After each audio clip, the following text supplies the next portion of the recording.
Oh, yeah, yeah. I read your story, smooth on the tongue. Sold it like the search for truth was done. Arms in the search, puffy in the light, but you kept Unit 3 out of sight. You left the hardcore out of the scope. Said it's so hard to trace where the truth has been, but baby, you're knee deep in the flow it came in. Blamed it on a germ the crowd never knew, while the actinide bloom kept sliding through. You just turned your eyes away. They said detective work, call it smart and clean, but you saw the theft and ignored the machine. You're the heat ran marks melt sealed away from the ledger. Oh, but it don't feel true. No, it don't feel true.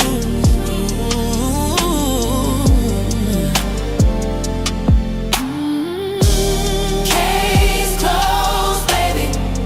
Don't you worry about a thing. Oh, case closed, sugar. Let the headline ring, baby. Salt in your touch, metallic and rare. Curium thread in the water stare. I feel the pull in the channel now. Decay blooms rising where it ain't alright. Rainforest of the ocean, stripped down to bone. Ocean empire where the kelp has flown. Oh, baby, tell me why they smile that way when the bed we made is washed away.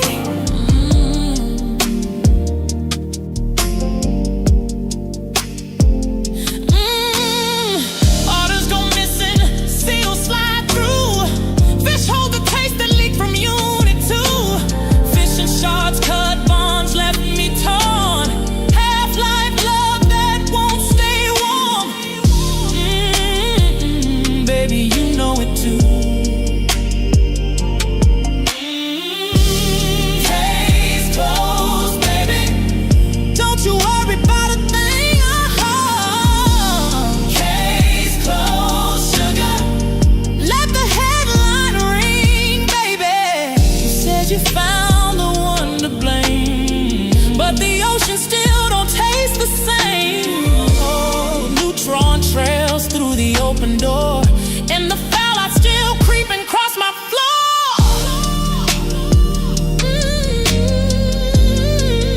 Oh, yeah.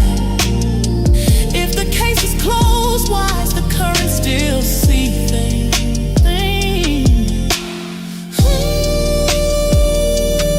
Into the tide, baby. Fade into the tide. Baby, you're packed in easy done marks melter. Oh, yeah.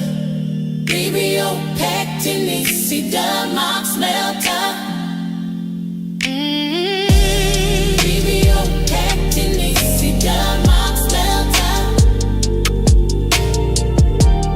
Baby, you're packed in easy done marks melter.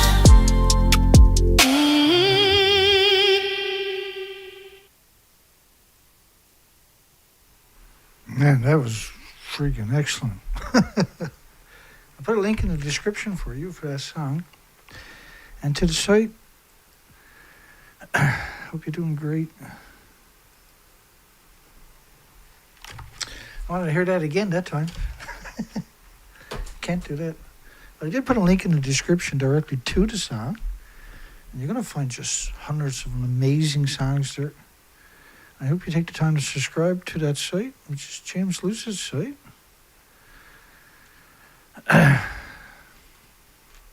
Hi, everybody. Hugs, everybody. Hope everybody's doing good now. I've been in MIA for a couple of days. We got around 23 hours of driving to check out 2 colonies of birds. And because we had a bit of a heat wave down here. Then now it's an urgent time to start getting out there and checking that. I'm just going to do a cursory look at it for you.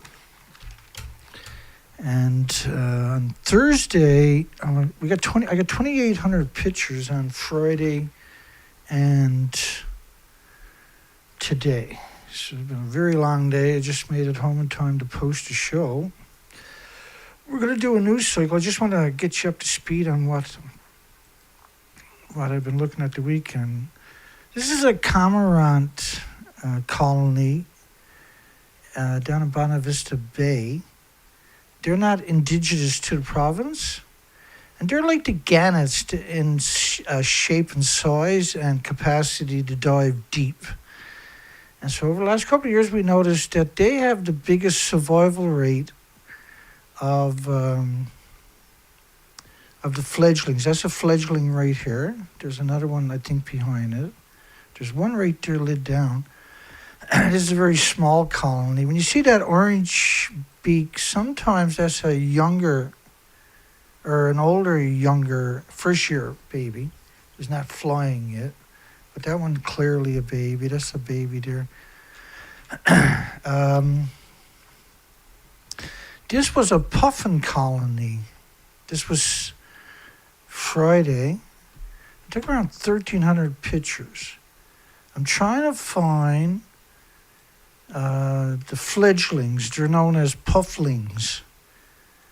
Now, it's true they do have burrows. And they're the national bird here where I'm currently. But, I mean, they're not... The fledglings are only going to stay in a burrow, there are holes in the ground, for so long. They got to come out, stretch their wings, they got to learn to fin, they got to learn to fly and everything else, right? And so I seen only one baby. That was, I'm assuming it was a dead one, where there was a puffin landed, and it never had no food in its beaks, because they normally come back with some capelin, 2, 3, 4 capelin in their beaks. The fledgling wasn't very big. It was about this big. It went down in the hole, pulled the fledgling out. This was really tiny. It should be much bigger than that, clearly. And it was just black, kind of. And it had him by one wing. The fledgling wasn't, like, moving around or anything like that. And because I had just turned the camera off, I'm right alongside of it. I had the puffins within 6 feet of me, right? On the ground. I could literally, if I had a net, I could have captured them. That was the only fledgling that I saw. But I did see seagulls, and they have young ones there. I'm not sure if we'll spot them in this picture or the other pictures. This one was really close to me. But a seagull is notorious. It can eat baby rabbits, and we've seen them do that. I know that sounds crazy, horrible. But imagine how easy it is for the seagull, because it's raising fledglings there. There wasn't many of them, but there was there. It could be subsidizing, because a seagull is a scavenger. And typically, it'll steal food from the puffins that are bringing them back, right? It wasn't doing that.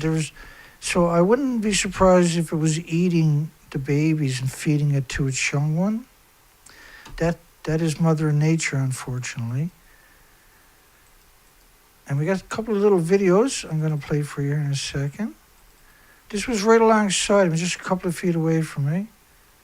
Incredible. Now, they live to be around 25 years of age.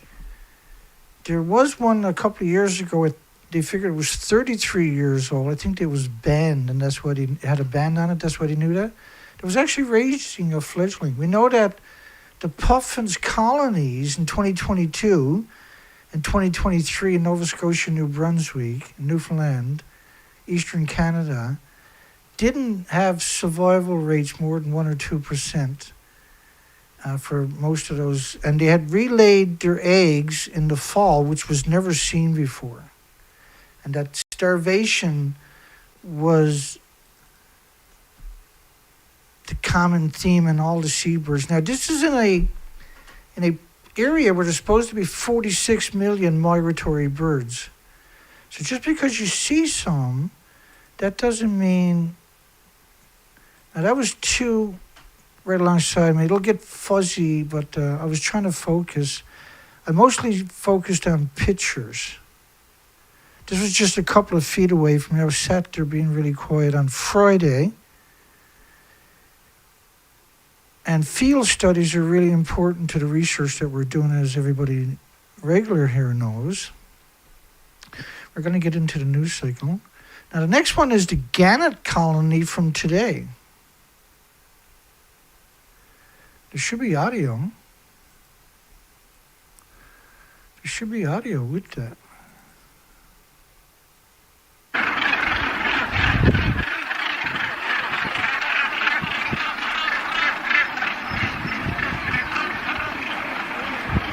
It's a short video.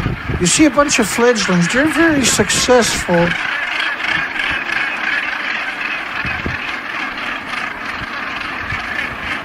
That was this evening. I spent 2 hours there. And let me just stop the video. And I'm going to zoom in. Let me stop the video. I'm going to zoom in. And we're going to cover this on Thursday. We have a die-off show of emaciated whales, emaciated birds, etc. Insects annihilated. And just may do some zooming in because we won't get to this until Thursday's show. So you can see the fledglings. There's quite a few fledglings. Now, these are deep divers. What they do is they're like little rockets. And so they got a good survival. Lots of fledglings. This colony is on the opposite side of the island. So it was 9 hours driving today to get down there and back. And 9.5 or whatever it was. And so there is babies. Now I got around 1,500 pictures. Obviously, I just got home. I haven't got time.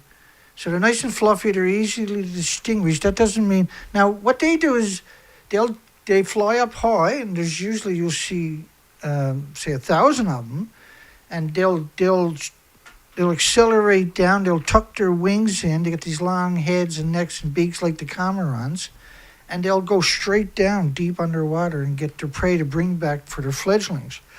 Now, the fledglings, to me, are looking pretty good. They're far from flying, but a couple of weeks away from flying. And you're very close to them, right, today. They're separated by... they're on like a big island that sticks up alongside of you, but you don't have access to it. But you can get within 30 feet of it. So that was pretty spectacular to see those babies, right? We'll cover this on Thursday. I'm gonna have to go back, hopefully, to see what the survival rate was. And you see the excrement on the rocks. And all the fledglings are basically the same size. So that's what I've been doing for the last couple of days, was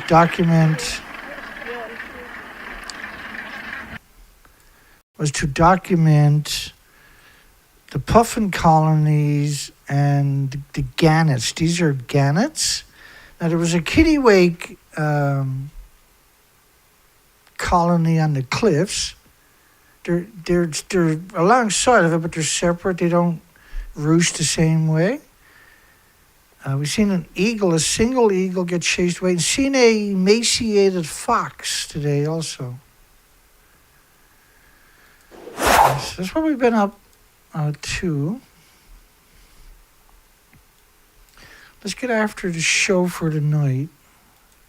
I'm exhausted.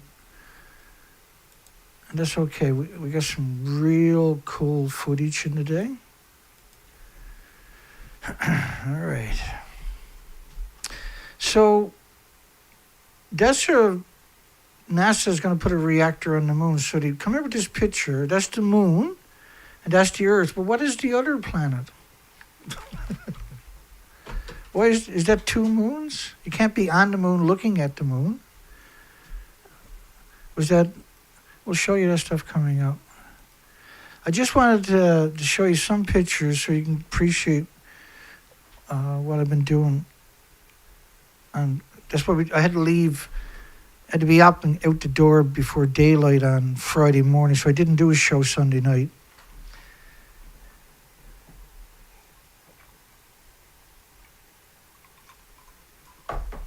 Hello, everybody. Welcome back. Here we go. Here we go. Hello, everybody. Welcome, everybody. Hi, Kate. Thank you. So we got a poll tonight. Let's get that over, up and running for everybody. Does the nuclear power energy produce more dangerous emissions than gas, oil, coal, wind, and solar combined? Yes, it does. In fact, nuclear, just the whole process of mining nuclear is unbelievable toxicity. What's going on here? Is that sound playing in the background, or?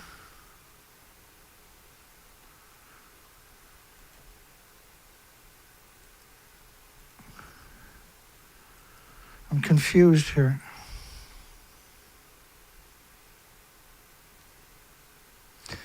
Because why is that video playing now, but we already played that?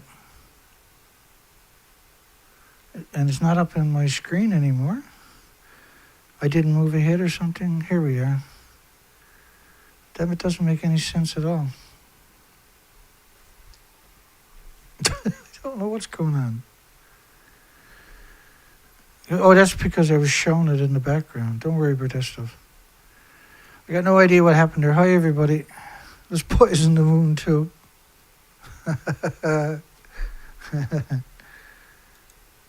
Okay, let's get after this. My apologies for anybody who's waiting for the news cycle to get fired up.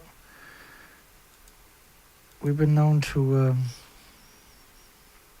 Experts sound off after Trump and NASA fast-tracked a nuclear reactor on the moon. And the whole proposal is cockeyed. So there is dissenting voices. Well, first off, they don't even have a small modular reactor.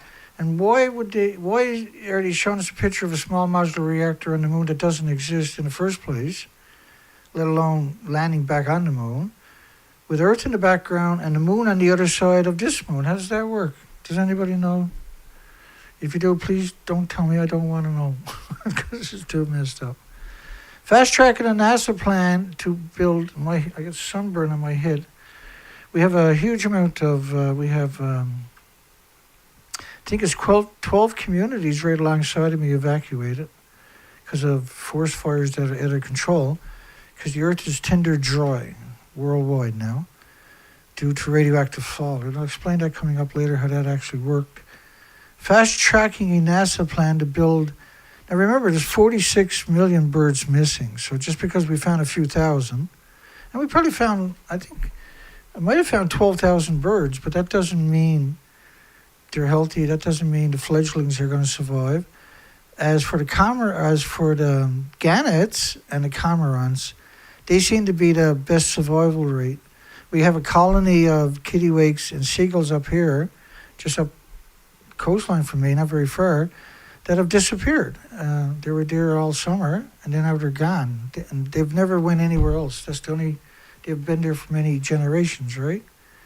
There's no food at the low tide zone. Even with we have a full moon, but there's still no food for the birds. You got to go to McDonald's to find them, or fast food chain. Fast tracking a NASA plan to build a nuclear reactor on the moon may sound dubious, experts says, because it is. How are you going to fast track something that doesn't even exist? It's just NASA has had 24% of their budget chopped off, apparently, which serves them right because of the hoaxes that they're after pulling on it.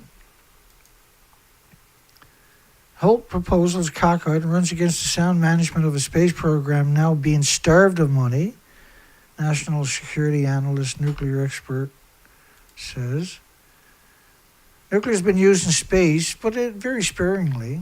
But enough, the man-made anthropogenic radioactive materials should never be in space because they're man-made. They're not created by the sun. They're not emitted by the stars. They're not part of the solar system. They're not part of the stardust. Nobody's acclimated. None of the species on the planet is acclimated to radioactive fallout. We treat it as a foreign object. Our bodies do, and we attack it with white blood cells, and eventually you build a sarcophagus/tumor to contain it, but you still can't contain it. So if you get anthropogenic man-made radiation in your body attacks with white blood cells every second for the rest of your life, or birds or animals or insects or anything else, and species, right? And that is pulsing energy at the speed of light every second like an explosion. Gammas, neutrons, betas, and alphas all have those particular attributes. And the explosion of the anthropogenic man-made isotopes, cesium, uranium, plutonium, americium, neptunium, strontium, whatever, will destroy your chromosomes, your DNA, your cells every second. And your body tries to repair the damage every second. It can't keep up with that. We're only talking one isotope, one atom. And you put 200 million atoms on the head of a needle, but you can't see it. So 50 atoms a kilogram is permanent lesions to your organs or a large animal or large mammal. 11 atoms per kilogram, which is impossible to detect unless you have specialized equipment. Like my Geiger counter, at best, is going to read gamma. It's going to be very sparingly reading cesium-137, basically, and no other gammas. So iodine-129, which is a gamma, is not going to read that, but we know we had 220 million atoms. Now, if my Geiger counter could read iodine-129, the numbers would terrify you. United States launched its first test reactor, which is, it's not a real, like a reactor, a conventional reactor we think of. It's just something producing energy is considered a reactor when it comes to nuclear, 1965. And the former Soviet Union had sent up dozens more. NASA says that a new 100 kilowatt reactor could be used to power a future base on the lunar South Pole and fuel prospective missions to Mars and beyond. Like NASA produced James Hansen, so why would we ever, under any circumstances, trust NASA? NASA is just unbelievably dishonest in their entire history. Their entire legacy is predicated upon looting the taxpayers, basically. Why is there two moons? Because this is on a moon, there's a moon over there. It's hard to, I know it's AI picture, but it's hard to believe that this was an accident, that the almighty God, journalist, didn't catch it. Earlier this year, China and Russia announced a plan to build, they've been doing this, we've been covering this for years and years and years and years, this nonsense. By 2035, the first country to do so could potentially declare a keep-out zone. Well, the moon is supposed to be just, nobody can claim the moon, right? Would significantly inhibit the United States from establishing a planned Earth presence, if not there first. So like that Artemis, whatever you want to call it, the original ads they were putting out were showing astronauts. So we thought when that launched, originally it was going to have astronauts on it, all the connotations, but there was no astronauts on it. NASA says they lost the ability to send someone back to the moon. They've been sending stuff allegedly to Mars and everywhere else to the solar system, but they can't send one up to the moon. Well, we already been to the moon. Yeah, really? Why are you talking about setting up a base there now, all these years later, and like in another 10 years? Again, it seems to be just desperate attempt to fund NASA. The last Trump administration, NASA put out a press release. They had a YouTube video. The announcement that they were going to develop these small modular nuclear reactors for use on the moon, and it was going to be ready by 2026. That's what they do. They just say this stuff so they can get their hands on enormous amount of monetary, because NASA is a very thirsty machine, as you know. Ultimately, the experts believe a nuclear reactor on the moon could take up to 20 years to become a reality. Sure, it's going to take 20 years to become a reality on Earth, if at all. Why would you use small modular reactors when you can just use geothermal on the Earth? So what's the incentive to develop? And small modular reactors, they might develop for the Earth. They're not the type of small modular reactors that they would put on, say, a moon or another solar system planet. And so why would they conflate them? They're conflating them. They're saying they're trying to pretend that they're the same thing, but they're not. You can't take a reactor, the so-called small modular. The small modular reactors in Canada are 50 feet taller than the massive reactors in Japan were, the Fukushima. They're 240 feet. You're talking about 12 stories underground, 12 stories above ground. These will never fit in a rocket, for instance. Has been working with Boeing on a space launch system, and the program would be canceled under the Trump administration proposed cuts to slash 24% of NASA's budget. NASA has gotten away with just horrific crimes since their inception. There are also the scientific technological advances needed for the nuclear reactor. The reactor must be able to withstand harsh conditions on the moon. Temperature swings from 250 degrees Fahrenheit during the day to minus 400 at night Fahrenheit. So you're talking about 650 degree discrepancy. Like, they can't even get there, let alone build something like that. Small modular reactors, it turns out, are always just around the corner, and it's a corner that you never get to turn. 80 years later, Nagasaki atomic bomb survivor reflects amid renewed nuclear posturing. Well, the posturing is important for the industry to keep the fear-mongering front and center, right?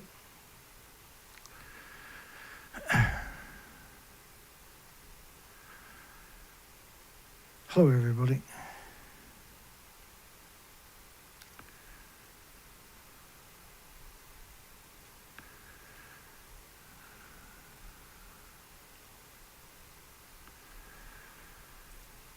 So these shows, if you're not familiar with this, you will learn it in a few shows, a lot of this narrative. Two names become synonymous with the devastation of nuclear weapons: Hiroshima and Nagasaki. The United States bombed both during the Second World War, but they bombed the whole planet, and they called it nuclear testing, but it's the same radioactive fallout from the same bombs, right? And Nagasaki was a direct assault upon humans and a country. And then what did they do? They rebuilt the cities in the bomb craters, so-called. Where we like, if you go look at yesterday was the anniversary of Nagasaki, and the 6th was Hiroshima's anniversary of this month, right? Today's the 10th of 2025. It's the 80 years. So for 80 years, we've been releasing atoms into the environment, and that never go away, that are man-made. And the man-made stuff is complete. We don't have an autoimmune trigger to defend against it. There's no species on the planet. And so this was a terrible idea. It would never exist if there was referendums and an informed population. So they dumbed down the population with SpongeBob and The Simpsons, and Spider-Man and the Hulk and all kinds of stuff like this to denigrate the reality of what nuclear is. Nagasaki, Japan marks the 80th anniversary of atomic bombing as survivors urged the youths to push for a nuclear ban. The first thing you should ban is, if you ban nuclear power, then you can't have nuclear weapons. Nuclear weapons are dependent upon tritium, by the way, and tritium has to be replenished every 10, 11 years. Tritium-3H, I should say, man-made tritium. You can't use the stuff from the solar system to enhance the bombs, right? And they call it low level, tritium is low level, but yet it turns a nuclear weapon into a massive weapons of mass destruction. So how does that work? How can it be low level but have those particular attributes? 3 days earlier, Hiroshima marked the atomic attack that left at least 140,000 dead immediately, but hundreds of thousands died in the next year or two of radioactive fallout. They refused to acknowledge there was radioactive fallout and that the survivors were denied health care for over 75 years. Prime Minister Suga, a couple of years ago in Japan, had finally decided that the few tiny amount of survivors could have health care. But the consensus among the crazies, the academic crazies, was that they didn't ingest enough radiation to cause any harm. And again, this is something emblematic of the nuclear industry, refusing to acknowledge.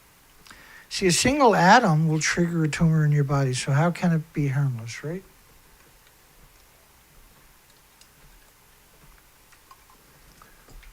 Anthropogenic man-made radioactive fallout is 2 billion times more toxic than industrial poison.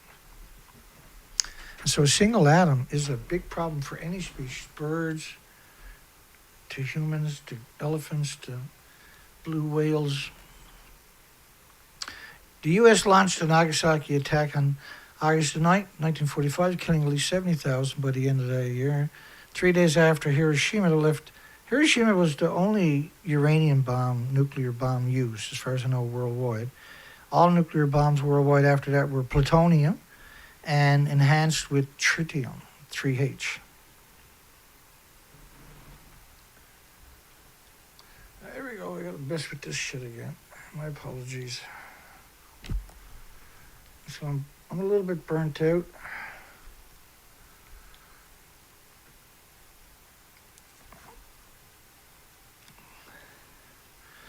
So we made sandwiches basically, and brought water and drinks,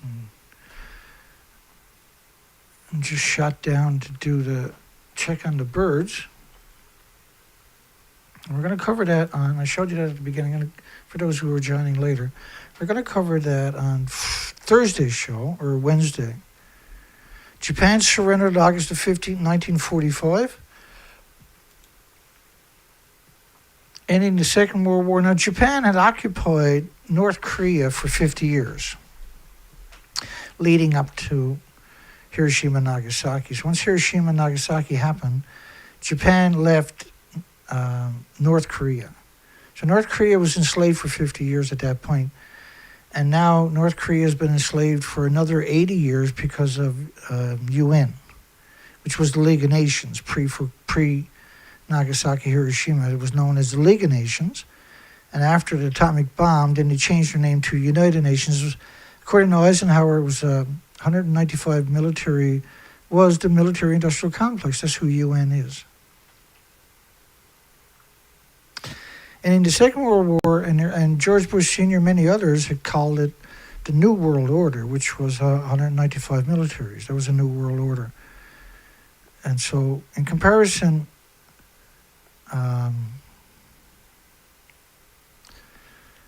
excuse me, let's keep going for a second.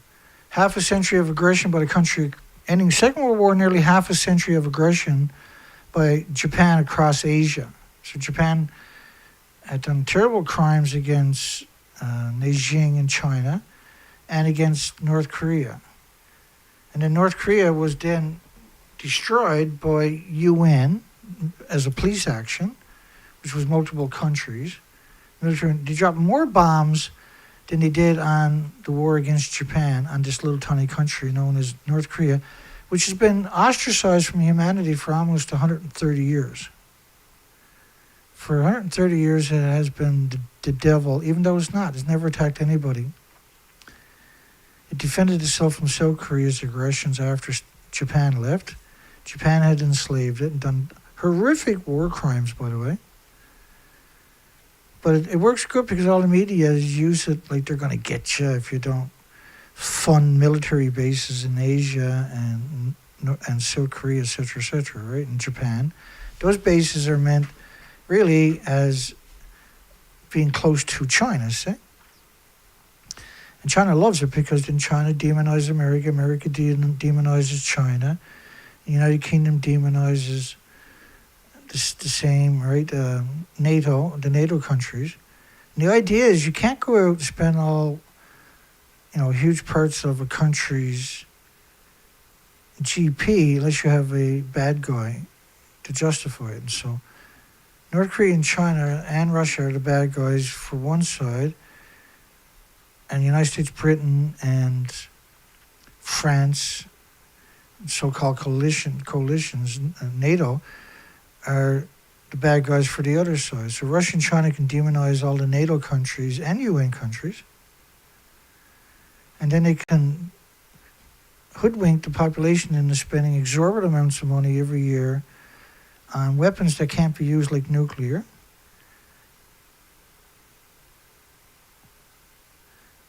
At 11:02 a.m. local time, the exact time when a plutonium bomb exploded, and plutonium was named after the devil because of its toxicity. And you typically, from ingesting plutonium, you'll get 3 tumors: the skeleton, the lung, and the liver. And we know all the animals die from multiple tumors, but particularly the skeleton tumor. You get these rare cancers. You're seeing that accelerate and explode now, right? Bone cancers. Exploded above Nagasaki. Participants observed a moment of silence as a bell rang. Even after the war ended, the atomic bomb brought invisible terror. Survivor Hiroshi, 93, said in his speech at the memorial, he added that many who didn't have severe wounds experienced symptoms later, including bleeding from their gums, losing their hair before dying. Well, there was a lot of, and this is going to be difficult for some people to listen to, but it's the truth, so I think you should really listen to what I got to say.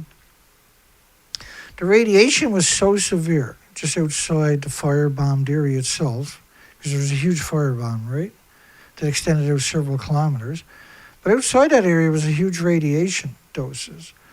And the victims, the survivors, were, a lot of them, and I mean a lot of them, were found with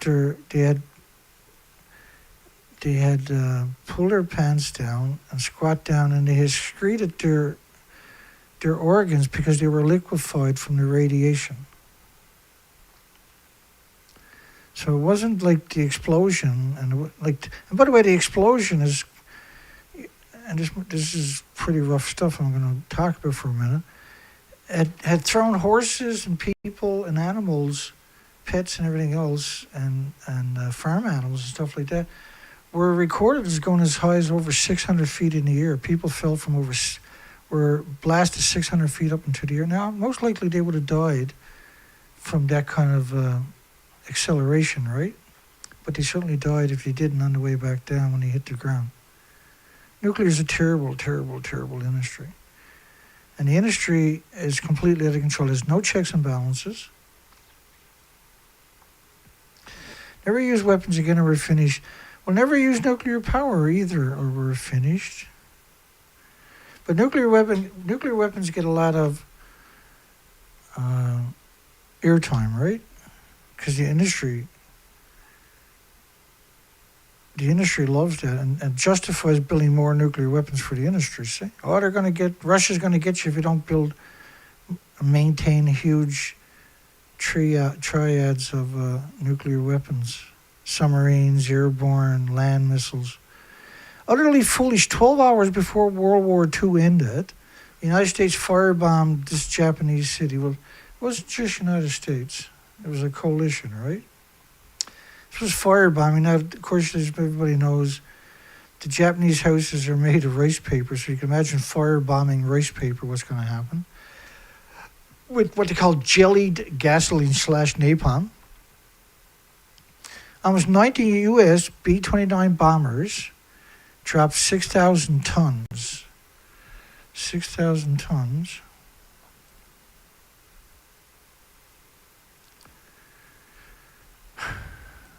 And 6,000 tons. Just for context, let me bring up. So we can physically see a number. Oh. And then Japan was 2,200 pounds, but we'll go to Americans 2,000. There's 12 million pounds of napalm. And napalm sticks to everything, and it burns at enormous temperatures. And so they attacked the cities, and they justified it by saying there was weapons production facilities there, or they made parts for the military. Well, that's only because they won the war, right? If they lost the war, they would have been arrested for war crimes. It's still war crimes, it's just that they happen to be the victors, and the victors get to write the laws that exonerates. On the night of August 14 and 15, so which Japan surrendered on the 14th or the 15th, right? And so these are huge bombers, the airfields. There was this one Buddhist monk who had one of the places that were firebombed were full of these statues, memorials to iconic Buddhist monks. And he went in, got burnt up and rescued this and hid it away. And then his son, after his father died, had hid it away too. But now it's on display. To someone that wants to see it, you have to ask to see it at this temple, or have to read the story to actually get the rest of the documentation. But CNN had no problem publishing pictures of it, despite the fact that the father's wish was that nobody would ever see it publicly again, but that it would be a legacy. The son decided to show it because he thought that it deserved to be seen. A weapon or a war crime. Fire raids were the brainchild of General Curtis LeMay. Fire raids. Given command of the U.S. Bomber Force in the Pacific after earlier B-29 raids, using high explosive bombs dropped from 30,000 feet, were ineffective at crippling the Japanese war machine.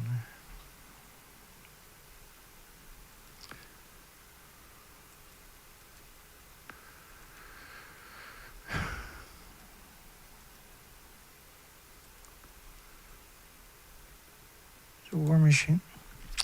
B-29s would go in low at 5,000, 8,000 feet. They go in at night, and there would be in single file, rather than large multi-layered formations like they used in daylight bombing of German forces in Europe.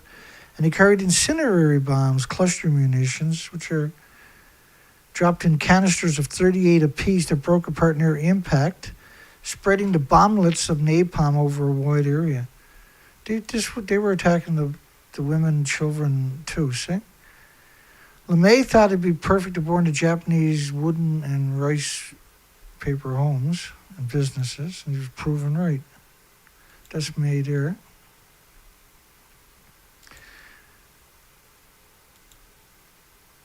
On March 9th and 10th, fire raids on the capital of Tokyo killed 100,000 people. They'd done a lot of that leading up to Nagasaki, Hiroshima. Nagasaki, Hiroshima, I thought, from my memory and my documentation, was left intact so that the nuclear weapons could be studied. The deadliest air raid in human history, told worse than Hiroshima and Nagasaki. It and subsequent raids destroyed about 60% of the city, leaving more than 1 million people homeless. And the worst hit cities of Toyama, 99% destroyed on August the 1st. The rules of war, if we lost the war, we'd all been prosecuted as war criminals. Well, that meant you were still war criminals. It's just you couldn't be prosecuted. That doesn't mean you weren't war criminals. He and I were behaving as war criminals. LeMay recognizes that what he was doing would be thought immoral if his side had lost. But what makes it immoral if you lose, or not immoral if you win? I wonder where do you draw that distinction? And he was crying because of the destruction. Japanese prisoner of war at Guam cries after hearing Emperor Hiroshima announce Japan's unconditional surrender August the 15th, depending on where you're to. If it was in Japan, it would have been August the 16th, I guess. Or was it vice versa? MacArthur and Japan's leader at the time, right? And poet author Yoneda talked about, as an adult visiting Beijing, China, where Japan was occupied and committing crimes against humanity, where from December 1937 to February 1930, the Imperial Japan troops massacred more than 300,000 people, and they're still, Japan refuses to apologize even today, including Chinese troops and civilians, and the women that were absurdly abused, tens of thousands of women. It was despicable. And they have a long history of that stuff. They've done the same thing in North Korea. In Japan, the focus is on the damage Japan suffered during the war. But I was shocked to learn about the Nanjing massacre, part of history where Japan was the perpetrator. And well, look what they've done to North Korea for 50 years, my goodness. And then look what UN done as a so-called police action. Millions dead, millions missing, millions in refugee camps, millions unaccounted for, millions of orphans. And they flattened, they burnt down every village, every town, every city, every community in the entire country with napalm. They targeted civilians.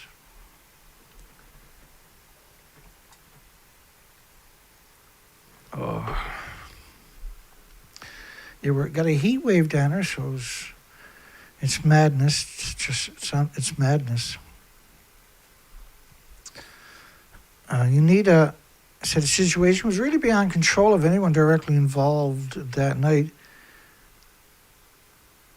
I'm not going to say that Kamagaja had to happen, she said, but if war starts, it's hard to end.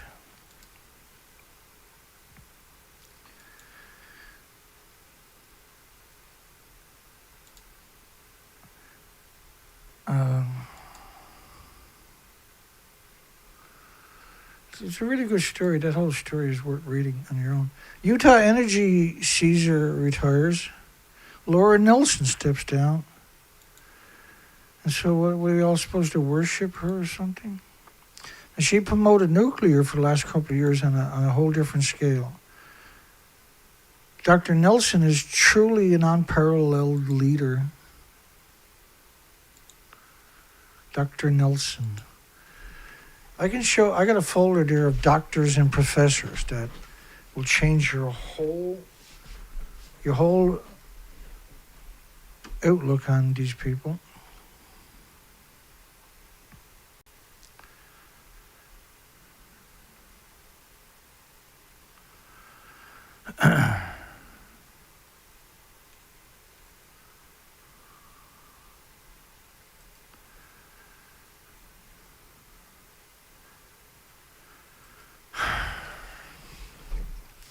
Meet the woman that's helping people understand Utah's nuclear energy pursuit. August the 4th, 2025. And that's Nelson, right? Laura Nelson, Idaho National Laboratory. And Idaho National Laboratory, my goodness, they're on one of the biggest aquifers on the planet.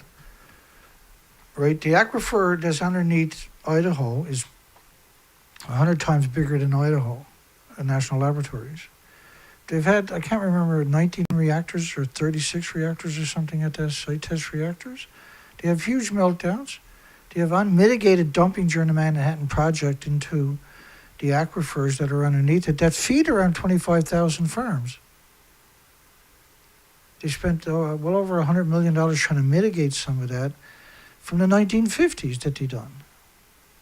And during the Manhattan Project, there was no checks and balances, there was no rules. They were just dumping material that was splitting atoms directly into the environment, and it was unconscionable. And they knew the long-term consequences would be catastrophic for the species worldwide. And now we're seeing that come to fruition, and it's pretty heartbreaking. She had a doctorate in environmental. If Nelson had a doctorate in environmental, what the hell was she doing with nuclear? On the day of the interview for the story, she's sporting orange and blue nails. So where's your priority when you say something like that? Like, what kind of journalism is that, really? So this story really caught me off guard. I wasn't even going to read it. Of course, when I say that, I always go and read every word. But originally, I didn't even want to read it. I was like, oh, crap, this is going to be one of those stories. And it was just the headline and was aggregated in the cycle, the news cycle, right? And anyway, I opened it up in the window, and finally, I was like, I'm going to go read it. I really didn't want to read it because I knew I was going to open up a whole bunch of nuts. So a lot of these stories that were, a lot of the news cycle, the reason we cover the news cycle, only reason we cover the news cycles, is because when they tell a lie, we want to highlight that author and that whoever they're talking about has told an outrageous lie. It's called social engineering, was what they're doing. We call it a lie. They call it social engineering to make themselves so they can look in the mirror in the mornings, I suppose. But it's actually a lie, and it's a very dishonest. The entire legacy of the industry is predicated upon these lies. Key safety tests done by the Wayside and Florida Power and Light's aging Turkey Point plant, which was recently given an extension of its 2 reactors to operate until the year 2052 and 2053, respectively. Florida Power and Lights, and hence the headline, Florida FPL, Florida Power and Lights. Okay. Shortly after Florida Power and Lights brought the Turkey Point nuclear power plant online 53 years ago in South Miami-Dade County, a detailed safety plan was put in place to monitor structural integrity of the towering metal enclosures that surround the plant's radioactive core. They're talking about the containment vessels. And so there's a lot of information here that probably most people are not aware of about the pressurized reactor vessel. The reactor pressure vessel is another way to explain it. It's a 40-foot tall enclosure, they're calling it. Now, once you take it out, so it's in this enclosure, it's splitting atoms to boil water for 1 million homes and businesses to power them, right? And the amount of atoms you have to split, produce, to boil a glass of water is like a Google number. Now, once you take it out of the reactor core, a huge chunk of the reactor core out, and put it in the fuel pool, there's no containment. So now you're splitting atoms, and they're released directly into the environment all day, every day. And so there's no species on the planet that has an autoimmune trigger that knows how to defend against it. So your body attacks it, the birds or mammals or animals or whatever. Any species, including humans' bodies, will attack it with white blood cells for the rest of your life, trying to deal with this foreign object that's pulsing energy at the speed of light in your body. So it's a catastrophic health crisis because you're compromising the immune system. So when you compromise the immune system in a way that you're perpetually producing white blood cells, that means you're displacing red blood cells, and you're producing white blood cells for the rest of your life, or the whale or the bird or the mammal or the animals or whatever. And so this causes your immune system not to be able to protect yourself from typical pathogens and viruses that were normally harmless and innocuous and benign, are all of a sudden catastrophic health consequences because your immune system is compromised.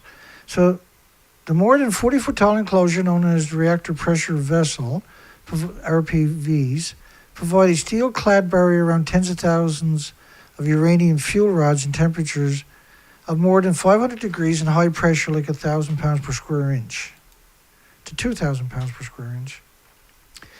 Federal regulators require Turkey Point and other U.S. power plants to regularly withdraw sample capsules. Now, these capsules are built in to the external of the reactor pressure vessels, and they're meant to be, and so they're getting the neutron bombardments, the beta rays, the gamma shines, the alphas. And so what happens is you take that sample that's part of the integrity, but is built there for that specific task, and then you're going to study that rather than cut out a chunk of the reactor pressure vessel itself, right? And then that is used to quantify how brittle, which is also the embrittlement, a phenomenon known as embrittlement. And it's interesting, it's a prime concern is a phenomenon called embrittlement. It's actually called a Wigner effect. And the neutrons for instance, and the radiation will break down the integrity of the metal. And so that if there's an earthquake, you could split it in two because it's embrittled. It doesn't have the integrity. But it does that to many other things too. It's not just the containment, it does that to the whole site. Typically the whole site is considered nuclear waste once you so-called decommission the disease factories that for some reason they call a nuclear reactor. These are perpetual disease machines. The releases from the fuel pools have now essentially doomed our planet forever.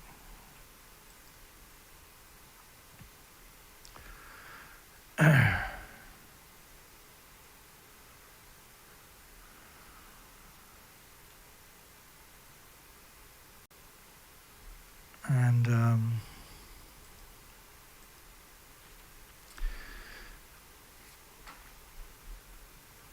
so which bombardment with radiation makes the reactor pressure vessel prone to crack during unexpected temperature shifts, not just earthquakes. So if you get a huge pressure or a huge temperature shift, the reactor, now these are at 1,000 pounds per square inch or more. So if you crack that hole will keep cracking because you have this enormous pressure, right? Potentially causing loss of emergency coolant. And, well, no, if you crack it, then, because you got 1,000 pounds per square inch, all you can do is run away. You can't stay there. And nuclear meltdown. The nuclear meltdown, in the Japan's reactors, they talk about a hydrogen explosion, but that wasn't what happened to Japan's reactors. They have lost ability to cool, and they need 6.5 million. This is the best way to think about it. So take a 1-ton truck and put 1,000 liters in the back of it. That's 1 ton. That's all it can carry, right? Is 1,000 liters, and in Japan's case, is 2,200 pounds. Well, each of the reactors in Fukushima needed 6.45 million 1-ton pickup trucks in 24 hours. They need 4,500 1-ton pickup trucks every minute. They need 70 every second. So 6.45 million 1-ton pickup trucks every 24 hours. How much energy does it take to move 6,450,000 1-ton pickup trucks of water each day? Well, it's 2 gas, oil, and coal plants are dedicated to the site. And then we're talking about each reactor, not all the reactors combined. That's for each reactor, these numbers we're talking about. So they're dependent on an external power. So high pressure. High pressure.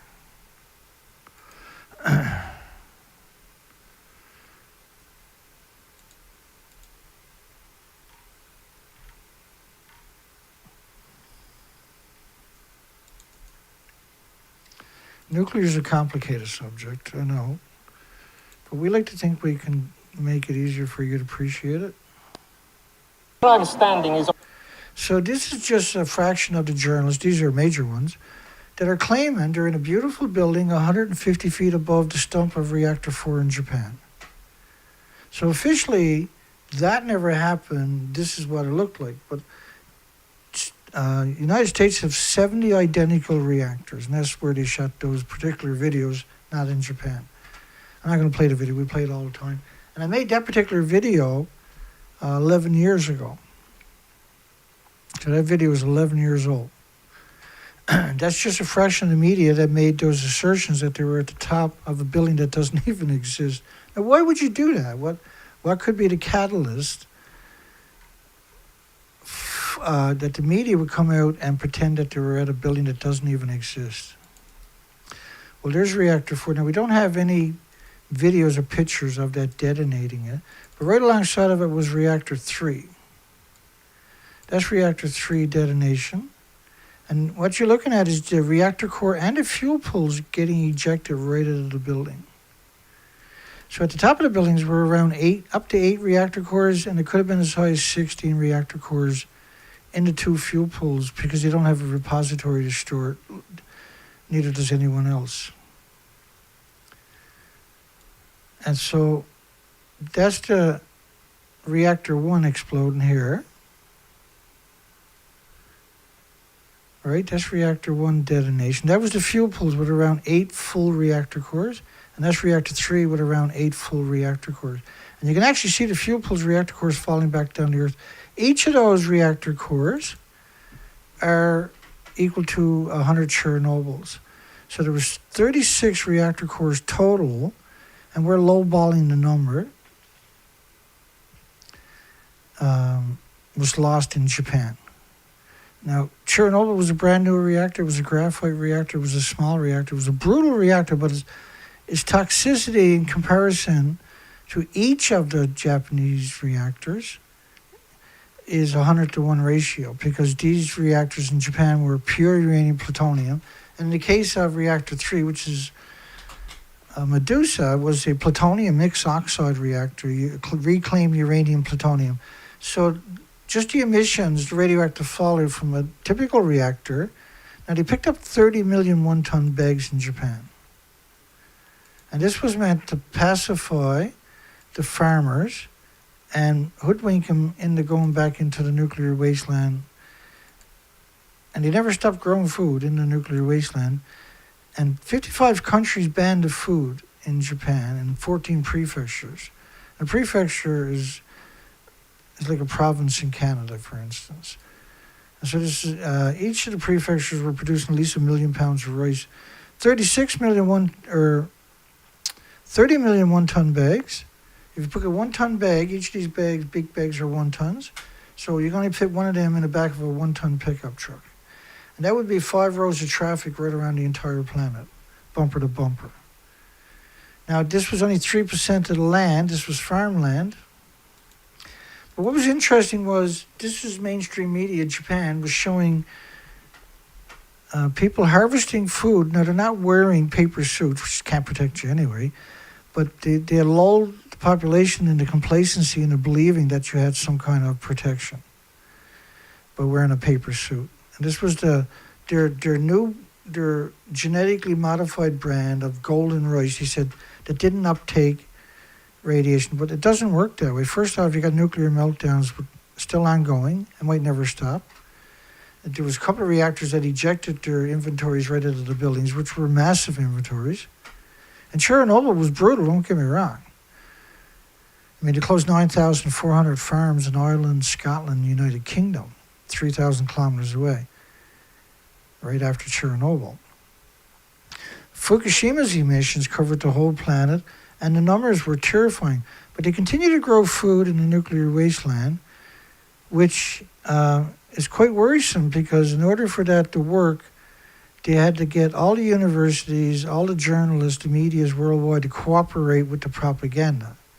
And so it doesn't, to the average person, it doesn't seem sensible to suggest that that's what's happening. But unfortunately, how do you explain the journalists? During the earthquake and tsunami of 2011. Like, how do you explain ABC's Cecilia Vega Australia, the biggest media in Australia, the biggest media in Europe, or at least in the United Kingdom, certainly Europe, Rupert Winfield Hayes, and CBS said Durnford, which is a senator's son, pretending that they're at the top of a building that don't exist, and that they weren't. Again, I created this video 11 years ago, so it's surreal for me. But the fact that the farmer is harvesting food and he's not wearing a paper suit means it's for food. Otherwise, you'd be wearing a paper suit, see?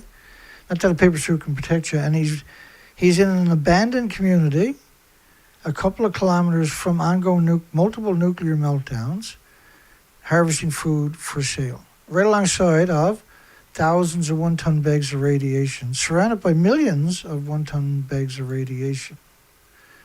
So the fuel pools were at the top of the buildings. They would have decades of reactor cores stored there. There's no containment. So they're splitting atoms directly into the environment. Hence the reason we talk about, does nuclear power energy produce more dangerous emissions than gas, oil, coal, wind, and solar, and all energy combined? But it's by orders of magnitude. Because the emissions from the fuel pools are covering the planet in a continuous plume. it's hard to wrap your mind around, but we have the documentation. The French study, for instance, is showing 1 million to 10 million atoms of cesium-137 per cubic meter of air based on 23 days. This model is only in the 23 days. All the major shakers and movers and government institutions models are based on different isotopes. And so they all have the same attribute.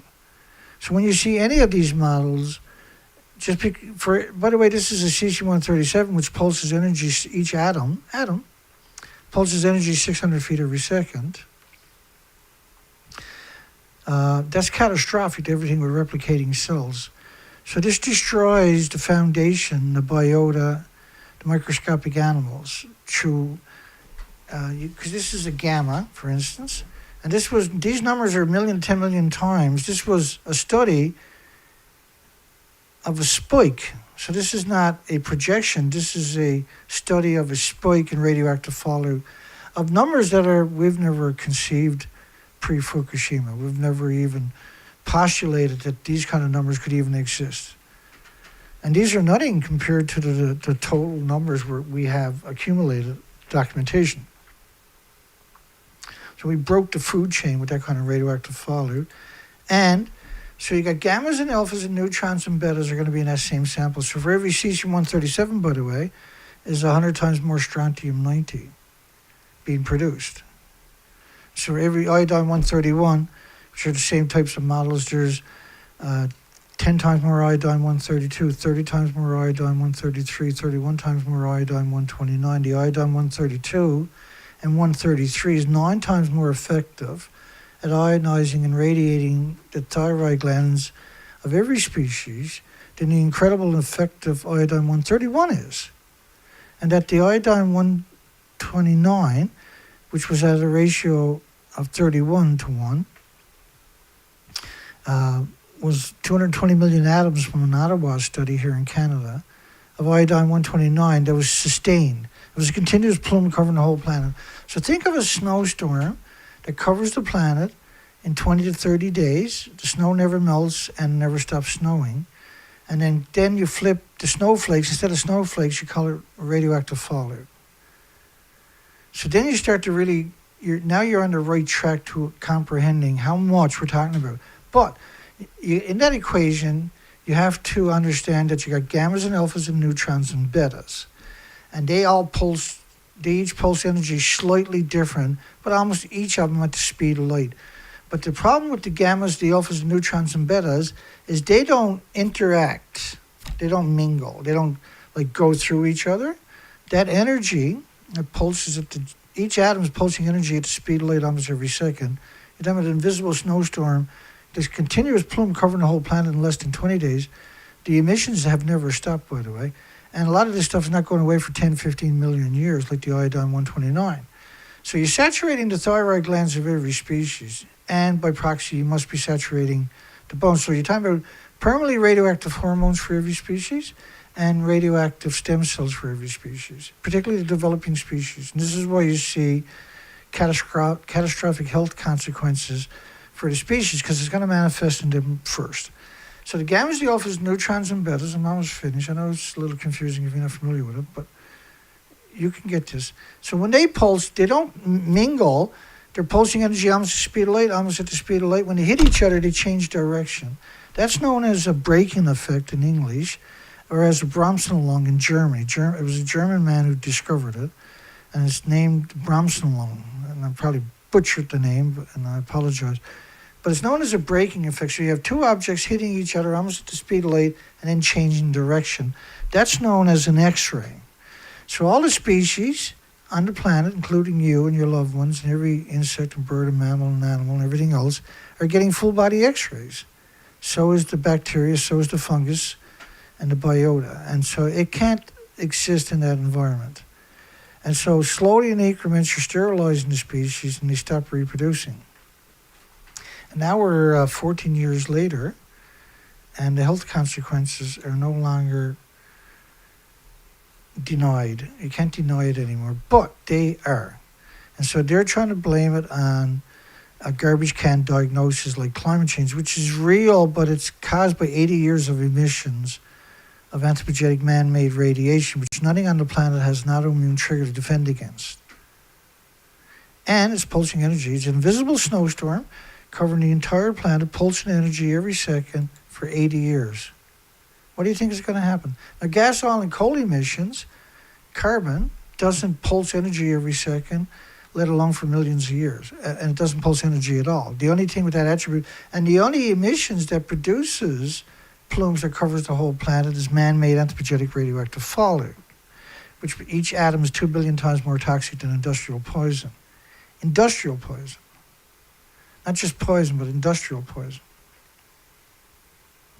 So industrial poison is used to wipe out invasive species.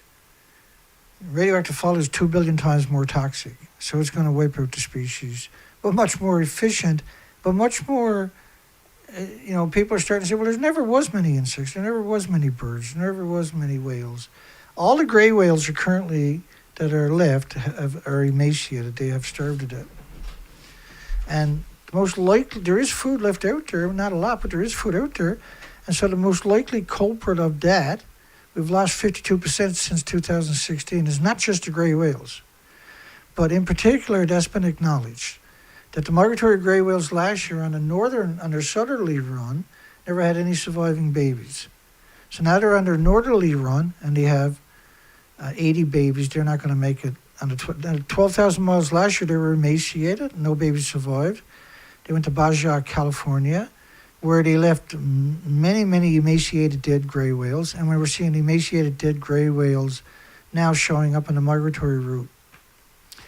So they're not going to be around in about 2 years or less, because they were emaciated last year. Now you can see them from the shoreline. You'll see their rib cages sticking out. You'll see every one of their invertebrates sticking up. You can count each one. You'll see the peanut head, the tail section is razor thin. These are, you lost 12 inches of blubber, and the blubber was very rigid, very thick padding. They have nothing there now. They're literally skeletons. And because they run on instinct, they're still going to try to make the migratory route, right? Now they've never. We're seeing the same attributes with humpback whales, with fin whales, with culvert beak whales, with sperm whales, with killer whales, with all kinds of other whales. We're seeing the exact same attribute. And on Thursday, if all goes well, we're going to, unfortunately, like last week, we covered another die-off, or the week before we covered a die-off. We've done a die-off video. Now we have another die-off video ready to go again. And you can find my playlist of die-off videos we've been covering on this particular site for the last couple of years. They took down my other site with 28,400 subscribers I had for 5 years. I never lost one or gained one for 5 years. This kind of reminds me of the show tonight. I got 15 likes, hour and 10 minutes almost into the show. I only got 15 likes. I've never seen anything like that before. I have 24 votes, but I only have 15 likes on my videos and 19 viewers. How is that even possible? This is a show I've been doing for a very long time. Unfortunately, but what's the other option? We don't have another option. We have to try to educate the population so we can deal with this industry. During Turkey Point's first 30 years of operation, at least a half a dozen capsules withdrawn. These capsules are external on the pressure reactor vessel containment. So they're getting major neutron bombardment, basically, and radiation emission bombardment. But it's a straw man's argument, right? An average of once every 5 years, but the safety monitoring has since fallen by the wayside, with surveillance testing at the sprawling facilities tucked between South Florida marshlands and Biscayne Bay delayed for years. So they're not keeping up with the typical criteria you would use to test the integrity of these containment vessels, which are at over 1,000 pounds per square inch, and have a known, no matter what material you're using, you're going to have that Wagner effect, that embrittlement, Turkey Point has not withdrawn and tested the surveillance capsule to check if the reactor pressure vessel structural safety since 2002. Subsequent scheduled testing has been repeatedly postponed for the last 20 years. The virtual abandonment of routine capsule testing at Turkey Point stems in part from the fact that Turkey Point has aged into uncharted territories. That's quite frightening statement, folks. Safety regulation, but this gives you a really insight into your reactor integrity, and this is unbelievably important, by the way. And so we're going to do the story. It's a bit complicated, but I tried to get through it and explain the little stuff for you. Safety regulations and reactor pressure vessel monitoring schedule were only designed to count for 40 years. Well, original charters were 30 years because of that Wigner effect, that embrittlement. The original licensing term for the U.S. nuclear plants, which ran out of Turkey Point's Unit 3 in 2012 and Unit 4 in 2013. They were 40 years old. But because the industry, there is no nuclear renaissance, in order to keep their percentage of power worldwide, they're extending the lives of these incredibly fragile and brittle reactors, which is absolutely insane. And eventually you're going to regret that. And the results is the poisoning from the emissions. And think about the emissions. Just from the fuel pools every day, there's 1,000 fuel pools worldwide that is creating plumes much worse than that. See, the fuel pool has no containment, so you're getting plutonium, uranium, americium, neptunium, strontium, up to 1,000 fission products released all day from your fuel pools. And almost every nuclear power plant is surrounded by farms. That's quite a coincidence, I would think. So they're able, the emissions are 2 billion times more toxic than industrial poison, so why would you surround it by farms? Because there's heart problems, liver problems, lung problems, respiratory, pituitary, thyroid, adrenaline, Alzheimer's, dementia, autism, diabetes, Down syndrome, schizophrenia, just to name a few, and complications, illnesses, and diseases that will manifest from the poisoning. So you're triggering an unbelievable host. Some have asserted that it's up to 1,800 diseases and illnesses and autoimmune deficiencies and injuries that are manifested from the poisoning. It's an incredible elixir of heartaches and heartbreaks and catastrophic health consequences and apocalyptic health consequences for the species because they're much more vulnerable. Based on the current regulations, experience has been demonstrated there exists an increasing gap in plant life surveillance data. And this is incredible stuff we're going to get into. A lack of knowledge of the current embrittlement status of the reactor pressure vessel material properties based on surveillance data, which is it's basically suggesting that a consensus is the criteria when each reactor needs to be evaluated significantly separately. And an increased uncertainty into the embrittlement projections of the reactor pressure vessel in the intervening time, but instead of checking every 5 years, you got 20 years where they're checking when they're at their most crucial and their most embrittled. And because these are 1,000+ pounds per square inch containments, you are playing a stupid game, right? This is stupid and overdrive. Turkey Point Nuclear Power Plant operates safely and reliably, providing low-cost, emission-free power. It's not emissions. You're taking the reactor cores, chunks of it out every 13, 14 months, and putting it into a fuel pool with no containment. We're still splitting atoms for millions of years. You don't have a repository, and a deep geological repository is a pretty stupid idea. But the stupidest idea was continue to produce it when once you take it out of the containment after 14 months or something, you have no containment. So now it's going to be splitting atoms directly into the environment by balling off each reactor fuel pool minimum, and this is lowballing it. It's about 120,000 liters a day from each of the 1,000 fuel pools worldwide. There's 1,000 fuel pools, each one of them full of reactor cores for decades, are splitting atoms. So the more every day, every year, you're producing more fuel putting in the pulse, you're producing more atoms being released into the environment. And now we're 80 years down the road. And we're like, every fuel pool is just an invisible snowstorm covering the planet. It gets assimilated into every species and every tree, every branch, every leaf, every blade of grass, all the biota. And then by proxy, you're creating these full body x-rays for all the species. And so you're wiping them out. You're sterilizing the species. And they knew all of this. They were well aware this was the only ultimate outcome. And they dumped it in the ocean for decades. And like there was one example of Hanford that we done the math. It was 450 billion gallons they dumped of sludge during the Manhattan Project. A lot of this is splitting atoms forever. They dumped it into 41 miles of unlined trenches. It's illegal to dump garbage in unlined trenches, by the way, in that part of the country. But yet, you know, if you did put trenches there, you're going to have a chain reaction because you're dumping gammas, alphas, neutrons, and betas. Right? So if that's contained in any kind of environment, you're going to have a meltdown in that environment. But which is even worse again. And so that's equal 450 billion gallons. And I can tell you right now, they lowballed those numbers too. It's much worse than that. Is equal to an aquarium of nuclear waste splitting atoms, 6 feet wide, 518 feet tall,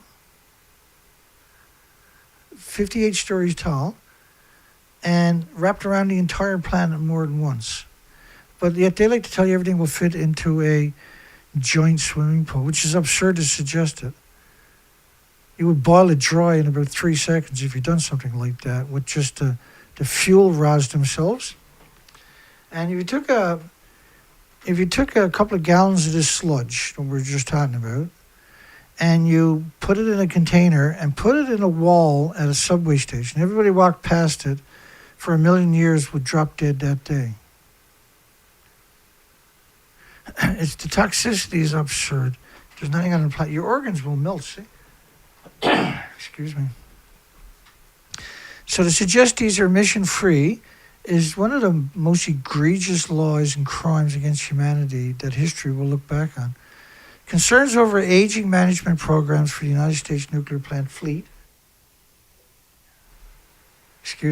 intensified as plans to reopen shuttered plant materialized, and President Trump's administration moved to implement a self-described nuclear renaissance. Well, there is no nuclear renaissance. We have the same gigawatt capacity today as we had in the early 90s. So there really isn't we have less reactors today than we did in the 90s. There is no nuclear renaissance. Laid out over a series of Trump's executive orders in May, most likely blackmail from the nuclear industry. But just because they said they're going to have a nuclear renaissance, the industry has clearly showed they're incapable of doing something like that. 90% of the money is stolen through administration. Particularly all the Superfund sites is a clear examples of that.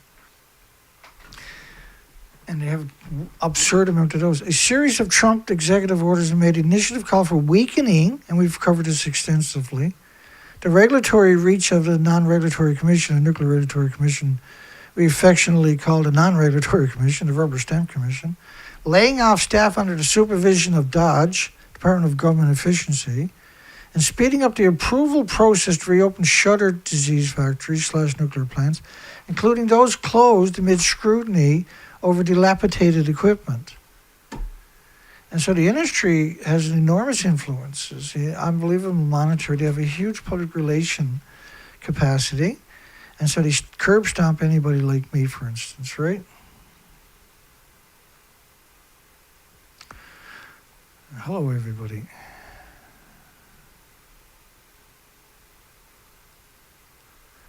I hope everybody's doing well. I'm just scanning up through your comments just in case.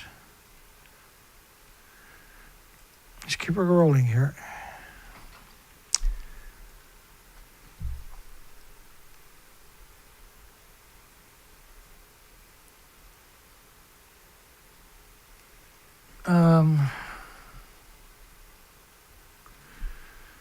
Just bear with me 1 second.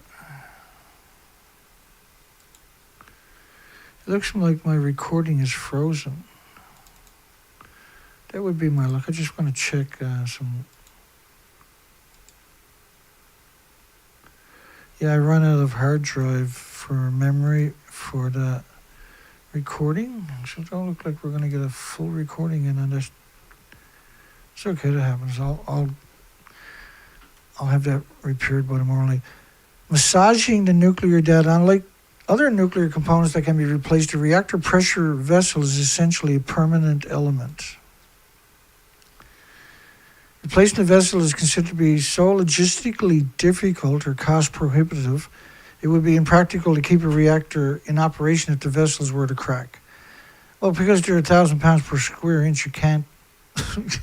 All you can do is run away. Surveillance capsules, which are the little capsules on the external of the reactor pressure vessel, so they can take that every 5 years and then study the neutron embrittlement, but it's not a true depiction of the actual health of the reactor vessel. We're meant to be the canary in the coal mines for deterioration in the pressure vessel. These were carefully placed around a massive cylindrical vessel and scheduled for withdrawal at predefined intervals based on radiation exposure and plant power over time. But again, this was just another straw man of meant to lull you into complacency, so they keep these reactors open way past. Just bear with me. It's a terrifying story because we have so many worldwide.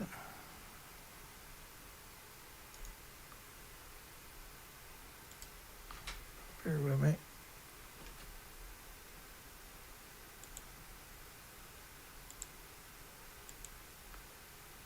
And the whole story is madness, no matter how you look at it.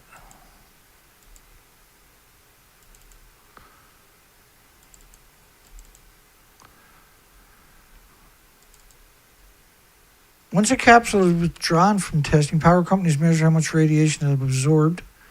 Engineers perform structural analysis, traditionally the crappie test, which involves striking the capsule with a hammer-like object to observe how it reacts. And the capsules were made of the same metal used to build their corresponding reactor pressure vessels, allowing engineers to draw conclusions about reactor pressure vessel degradation based on how a capsule fares. Basically, they're taking a piece of the metal and smacking it with a hammer, and plants may have standby capsules, but many are not sufficiently irradiated to represent conditions harsh as around a reactor vessel. Many aging plants operate under a regulatory standard dating back to 1982, which states the final test capsule to be withdrawn must sit between 1 to 2 times the peak end of life influence, a measure of how much radiation passed through the material over time. This wording, however, originally corresponds to 40 years of nuclear plant operations. For the first license extension, some power companies delayed their respective plant's final capsule withdrawal to account for end-of-life influence at 60 years. So totally dishonest. And companies, including the Florida Power and Lights, delayed capsule withdrawal further to meet the end-of-life influence at 80 years of operations with the Non-Regulatory Commission's approval. Arne Gunnarsson, which shouldn't be in this equation, and I'll explain to you why. So that little square there is a video of Arne Gunnarsson, also known as Fairwinds. I'm going to adjust the volume because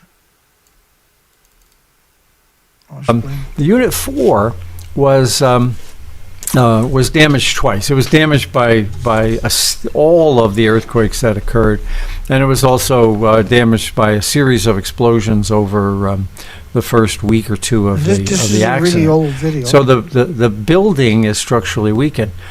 So he's saying that building is structurally weakened, and he's going to claim TEPCO, of all people, they're not a decommission authority, they're a operator. Now, Tokyo Electric's acknowledged that. They went in. You can't go into a nuclear meltdown. Arne Gunnarsson made the assemblies for the fuel pools, or the racks for the assemblies, the reactor cores that were in the fuel pools for 70 identical reactors. In May and June. So in this picture, clearly there's nothing left of the building, reactor 4. The fuel pools are at the top of these 190-foot, 65-meter, 19-story buildings. Of last That building doesn't exist. year. This is more than a year ago.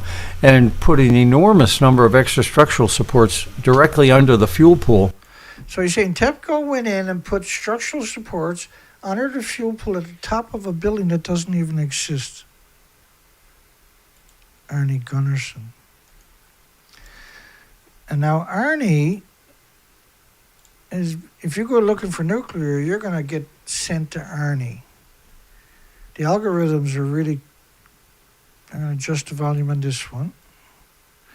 Because I don't want to vilify somebody for something to do and provide you with the documentation. The division I ran built nuclear fuel racks for boiling water reactors exactly like Fukushima. So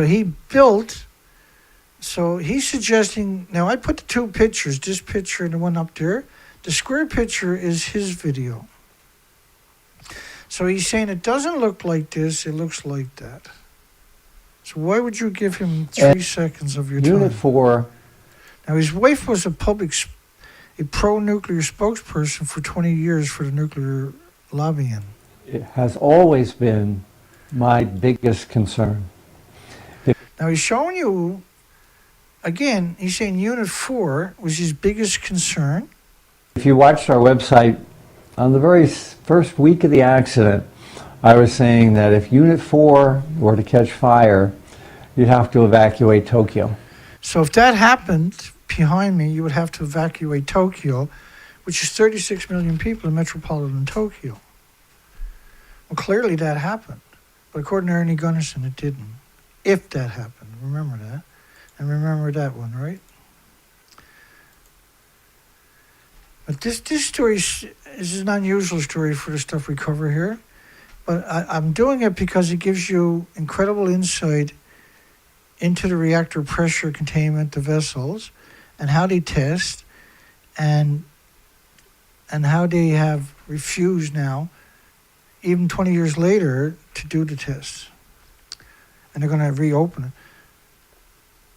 PWROG also participated in integrated surveillance programs, which is the Pressurized Water Reactor Owners Group, which allows data from similarly designed plants to be pulled and compared. So they're going to use the data from different plants and say then therefore their reactor is safe, which is the opposite of the samples that they would have attached. Because each reactor has its own attribute. You can't have a consensus and then utilize that to extend the life of these reactors. The group has cited these data to affirm the general structural soundness of reactor pressure vessels in the absence of physical testing from individual plants. Why would you not use physical testing?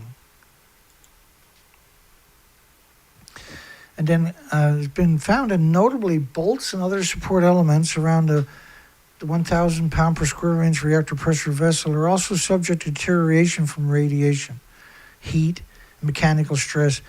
But when you talk about from radiation, they're talking about the Wigner effect, right? The brittlement.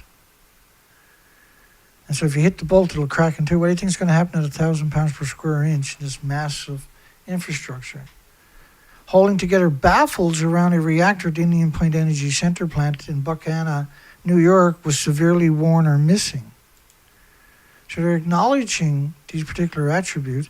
When nuclear engineers explain embrittlement, they often evoke the image of a coffee cup, fresh out of the dishwasher. So you take a cup out of the dishwasher, right? The dishwasher just shut down, everything's just baking hot, and you add ice cold water, it'll crack, right?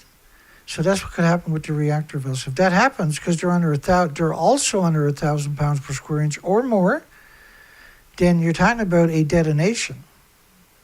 That's a detonation you're talking about. So if I blow my car tire passes 35 pounds per square inch to 100 pounds, a lousy 100 pounds, that's going to blow up the car tire. Imagine if I blow the car tire up to 1,000 pounds per square inch. What kind of explosion that's going to be? Once you get that first little crack, 1,000 pounds per square inch, you're going to eject the reactor core directly into the environment, which means you can't get near the reactor core or the fuel pools to mitigate those losses, and you're going to lose. This is what happened in Fukushima. And so we have an extinction event playing out on the planet, but because it's such a convoluted and complicated story, and because the industry is so dishonest and deceptive and deceitful and disingenuous, and they carry out a lot of social engineering, it's very difficult for the average person to wander into this topic and try to sort it out, if not impossible, actually, to be able to sort it out without some foundation. That's what I'm bringing to you with each one of these presentations, is a foundation that allows you to make informed decisions based upon your own insight that you glean from the actual appreciation of what's really going on, right? Because you won't get that anywhere else, and that's the terrifying facet, and that's why we do so many shows every week to help educate the policymakers, the investors, and other people involved or in the industry, but also. This is a bit more technical for stuff, but I mean, most of our shows, you're learning how to avoid, what to avoid, why you should avoid, or what the health consequences are, and the fact that we're able to help you appreciate that this actually happened, and that there was an event on this planet in 2011, and that we are in real trouble, and that the research expeditions that have already carried out are catastrophic. And now the pictures and little videos I showed you at the beginning are a fraction of what we've already done. I'll show you some of that actually coming up in a moment. This picture is March the 15th. This is day 4. You got reactor 1, 2, 3, and 4 melted down. And at the top of each of the buildings were 2 fuel pools, so 8 fuel pools total, with a possible, and we are lowballing the numbers by rights, at 36 reactor cores. Each reactor core is at least 100 Chernobyls. You're talking about 3,600 Chernobyls. And Chernobyl was brutal. It's a totally different reactor, though. It was a graphite reactor. It was a brand new reactor. It was a small reactor. It didn't have decades of reactor cores stored at the top of the buildings. Why would you store reactor cores at the top of the buildings? Because if you have an event, you can't access it. And so you're going to have not one reactor, but 8 or 9 reactors melting down at each of the buildings. And the engineers that designed it and produced it are most likely still alive today. Now, because I've already showed you some stuff earlier,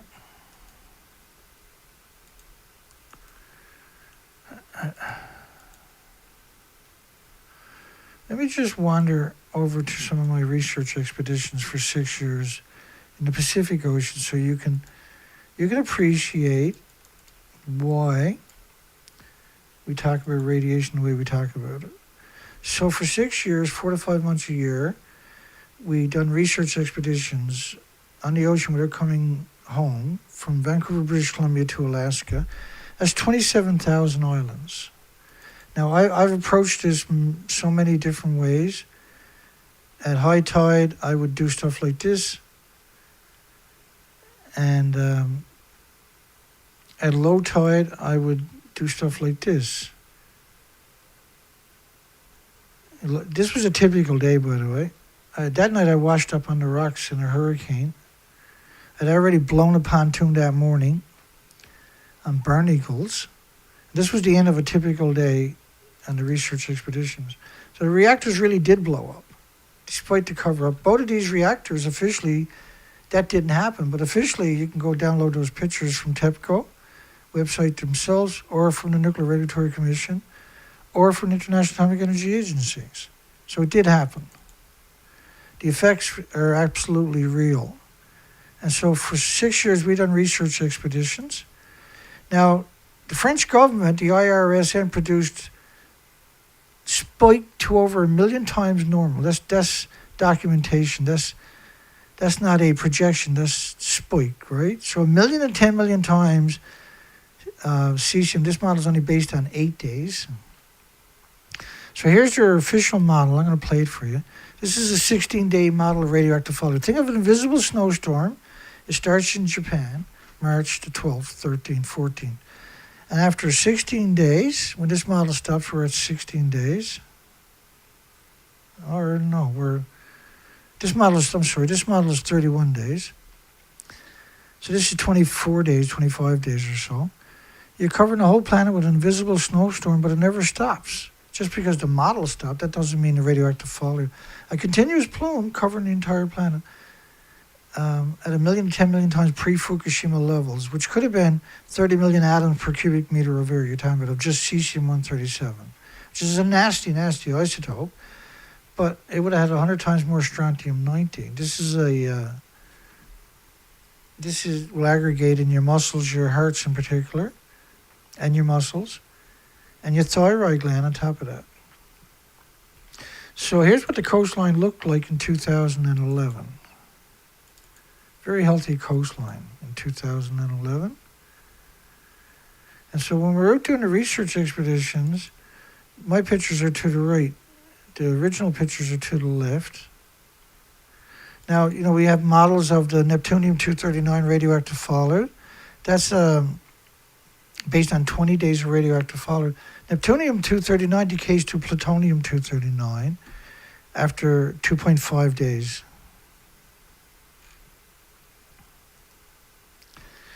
Right, so that's a plutonium model. And then the plutonium, this is a plutonium model based on 20 days, but that's from the decay of the Neptunium-239.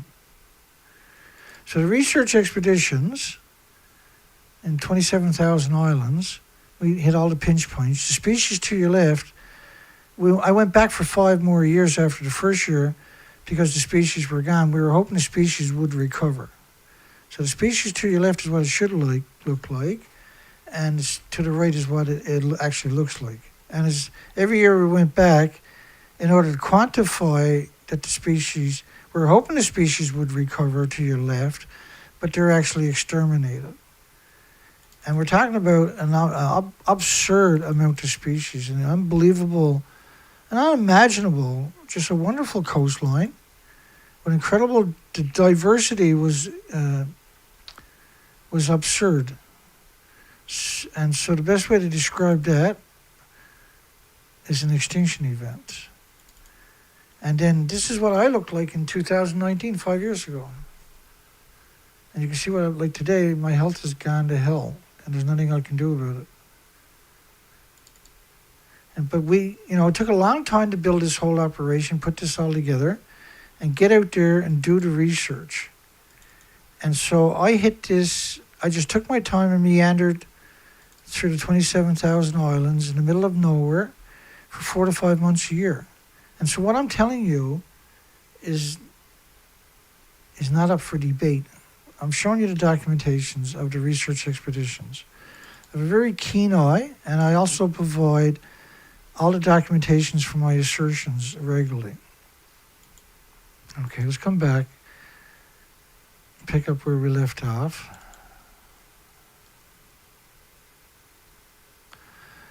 Yankee Road Nuclear Power Station, Northwest Massachusetts, New England's first nuclear power plant shuttered in 1991 after the Union of Unconcerned Scientists, a non-nuclear safety advocacy group. They're terrible people. They were created by the Manhattan Project, for goodness sakes. They're pro-nuclear disguised as an anti-nuclear, as a watchdog. They're the furthest thing from a watchdog. Contended that the reactor pressure vessel embrittlement of the plant. So they bring in Arnie Gunnarsson, a known shill, the Union of Unconcerned Scientists, another known shill, and dare the straw man argument. I'll bring you an absurd amount of documentation so you can make up your own mind. And the plant posed a grave safety risk, which is 100% true. At the time, Yankee Road was gearing up to have his license extended to 60 years of operation through 2020, a novel request from the early 90s. The Nuclear Regulatory initially turned down the Union of Unconcerned Scientists petition, but later concluded in a controversial decision that the question over Yankee Road vessel integrity warranted closing the plant. Before the regulatory body issued a final decision, Yankee Atomic Electric Company, operated by multiple New England utility firms, decided to voluntarily shut down the facility. No, they work in codes with the strong arm of the Nuclear Regulatory Commission. They're one and the same in many ways, right? In fact, many of the people that work for these power companies ultimately get a job at the regulatory agencies because they covered up for so many years. That's their kickback, right? Attorney Curran had dug into the reactor pressure vessel safety debate for 30 years, having represented parties stretching from Yankee Road controversy to the Diablo Canyon litigation. She claims large firms and industry groups are improperly banking on the generic data to justify extending the plant's operation. So it's unbelievable how deceptive, deceitful, and dishonest this industry actually is. It's completely rotten. A nuclear renaissance. In recent months, plan to reopen shuttered nuclear disease factories / nuclear plants in the United States have made global headlines. With the help of $1.5 billion loan, this was Holtec, Chris Singh's company, plan to reopen Palisades Nuclear Disease Factory in Covert, Michigan, which had been described as having one of the most embrittled reactor pressure vessels in the nation. And they're currently going ahead with plans to open it. You can't replace the reactor pressure vessel. It's a nuclear wasteland. Humans can't go near that environment, right? So Palisades Nuclear Plant in Covert, Michigan, which has been described as having one of the most embrittled, I just covered that one. Regulators are also reviewing proposals to reopen the reactor at 3 Mile Island, the site of the United States' most serious nuclear meltdown, which was actually Santa Susana site. There's 460 times more radiation released than at the brutal 3 Mile Island. Like 3 Mile Island, people evacuated eventually, and when they came back, their pets were blind or dead from radioactive fallout, which means you should have abandoned that entire community permanently, see? Because there was a lot of transient people, then they just replaced the people that were smart enough to leave with people that weren't. Attempted construction of 2 new Westinghouse AP1000 reactors at the Virgil C. Summer Nuclear Power Station in South Carolina went billions of dollars, well, more than billions, tens of billions, over budget and contributed to a nuclear equipment powerhouse, Westinghouse, bankruptcy filing in 2017, which was gobbled up by Brookfield, a Canadian company that had no experience. But the industry is very powerful, influential, and is able to strong-arm investment companies and everybody else in liquidating their investors' assets to support the nuclear industry. It's just a rotten industry. And there's 9,000 industries in the nuclear industry.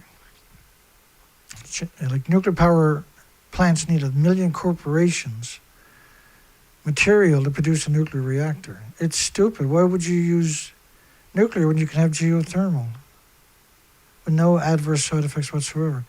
Prior to the executive order, nuclear safety watchdog Gunderson, Colin Gunderson, a guy who denied that Fukushima fuel pools melted down or even had damage, and I showed you that just now.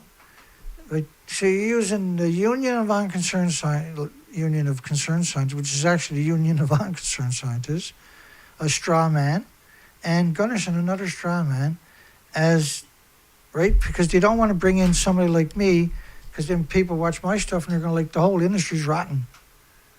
So they bring you 2 straw men, and it's deceited, it's a deceptive and deceitful and dishonest, completely dishonest thing to do is bring in these straw men like a Union of Unconcerned Scientists and Fairwinds, Gunderson. The National Resource Defense Council, Friends of the Earth, the Miami Waterkeepers, same thing, argued in administrative proceedings dating back to 2018, the regulatory essential rubber stamp Turkey Point 80-year license extension. Right, so they're only going to bring you people they control, the industry control. It creates all these straw man groups and fund them so that people like me can't exist. Like real forensic investigative journalism can't get a toehold into the conversation. At that time, the Union of Non-Concerned Scientists asserted that the drop-off was not simply a reassuring indication of improved reactor safety. Instead, the group claimed to show the violation rating system has been thoroughly watered down. Right, so they're telling you the truth of the issues of the industry, but they're using a straw man. So if you go there looking for more tidbits to glean, you're going to run into the propaganda machine, which is going to water you down. When Turkey Point experienced a string of equipment malfunctions and operator errors that led to 3 unplanned reactor shutdowns over 4 days in 2020, Florida Power and Lights was assigned a green inspection rating. Like I told you, this story is very complicated, right? But it does give you incredible insight. So it's a very important story. It's not your typical story, but it's definitely a very important story because it gives you the ability now to rationalize what's really going on. A mishap where inexperienced operators allowed a startup fission rate at the plant to rise out of control until an automated safety system activated and shut it down before it melted down. Notwithstanding claims of already light-handed regulations, the Trump administration has signaled that it intends to further ease regulatory oversight of the nuclear industry, which we covered extensively over the last month or so. Among other directives, in May, the Trump administration ordered the Personnel Functions Advisory Committee of Reactor Safeguards, the ACRS, shall be reduced to the minimum necessary to fulfill statutory obligations. In other words, just rubber stamp whatever come across their tables. According to the Non-Regulatory Commission, 6 nuclear plants have approved to extend their operations through 80 years. Turkey Point, Peach Bottom, Atomic Power Station, Pennsylvania, Oconee Nuclear Station in Southern Carolina, Monticello of all places. After their huge releases, they covered up for 4 months before they actually announced they had a massive release. And then they called it a leak when it was around a couple of million liters. That's not a leak. And then they refused to acknowledge anything on it tritiated, and they refused to even call it tritium-3H. The dishonesty of this industry is the death of humanity eventually, as well as Surrey Power Stations and the North Anna Nuclear Generating Station, both in Virginia, are going to get extensions.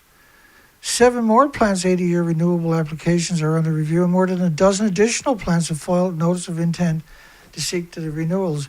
But this was based up on the Conference of Parties, 26, 27, 28, which is UN, making the assertions you have to keep the reactors we currently got, extend their life because the industry is incapable of building new ones. There is no nuclear renaissance.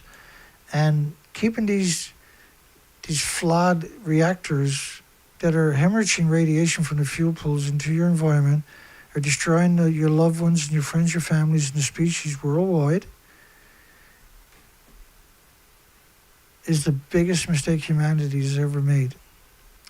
We are in real trouble already post-nuclear Fukushima, for instance, which had a pulse event on your planet that has now compromised the integrity of every species, including humans. One of the basic concepts of nuclear plant designs is redundancy.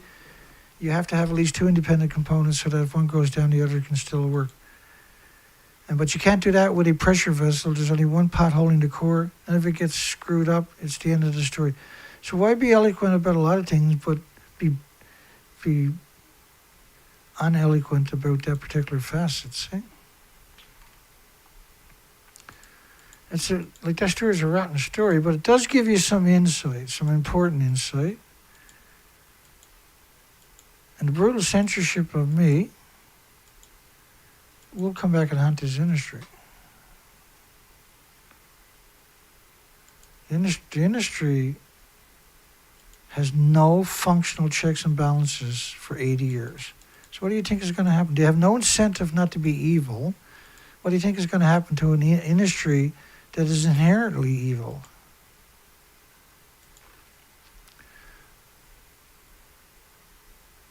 Like when you see me, this particular picture, for instance, that's not because it's easy or it's fun, right? I create these pictures so you can appreciate this industry. You got to do a double take on it.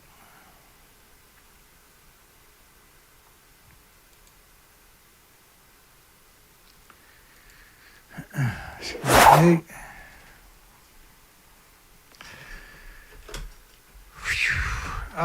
So we were blessed. James Lewis had donated $260 the last week.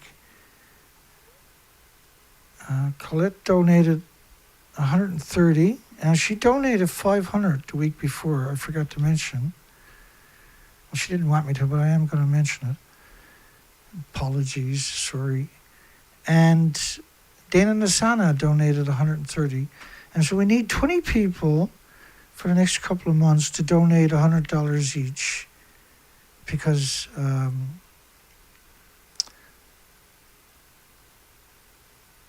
I had lost my pension through the nuclear industry. It destroyed me, and somehow or another wrestled my pension away from me. And my Canadian pension, that application, it'll be no problem, but it's going to take around 3 months because you got to do it by mail. So they said around 3 months. And so because I can no longer fund this operation, and I don't have a pension to fund myself, I'm in terrible desperation to keep this operation and myself alive for 3 months. And so I'm eternally grateful to people that donate. Humbled, to say the least. And I'm humiliated, to say the most. It's humiliating to have to raise money like this. But giving up this, we've fought so hard for, we've done so much research, we documented so much, we've been at this for so long.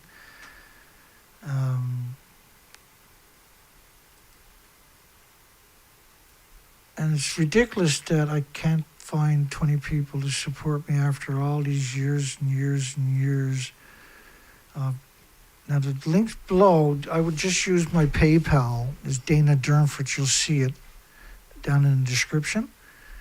How to donate to me. You'll see the PayPal. Donate that way. That's the best way, by the way. And you don't need a PayPal account to do it. Right? And you can use bank cards and credit cards. You're totally protected. And you know me, I work tirelessly every day. Now, I know James Lucid was working on another song. We played one of his songs earlier. We have another song there that we haven't got to that he posted the weekend. And we're going to play that one for the closing song tonight, which is a pretty cool song. And I put a link there for the song that we played originally. It's going to be the same site. We're going to look at the poll. We'll come back and close that down in a minute.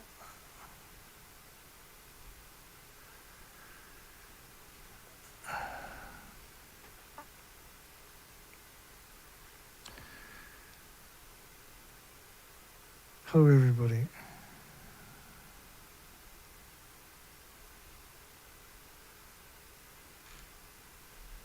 Make sure you give us a thumbs up. We got squeezed into no thumbs up tonight, hardly. We got 20 thumbs up.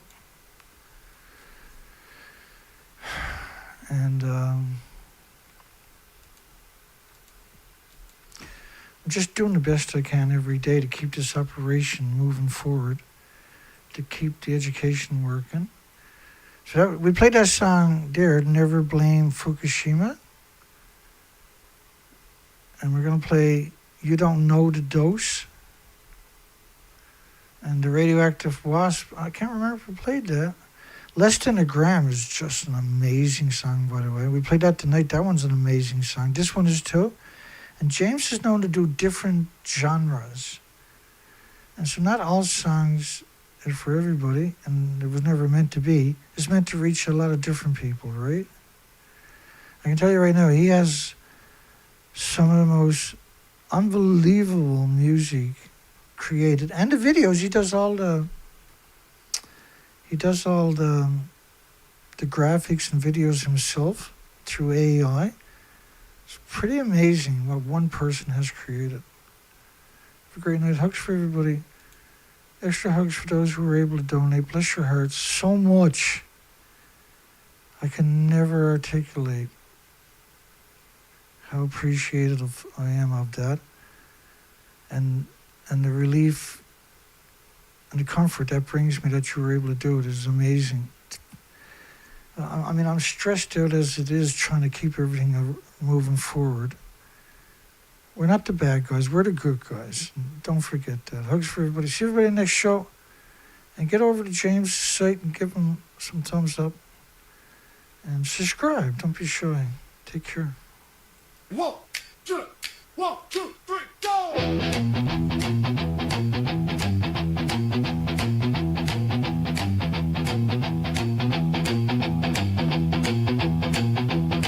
They said she served with tireless grace, 10 years deep in the uranium chase. Dirty Herbie tipped the crown, called her the best they had in town.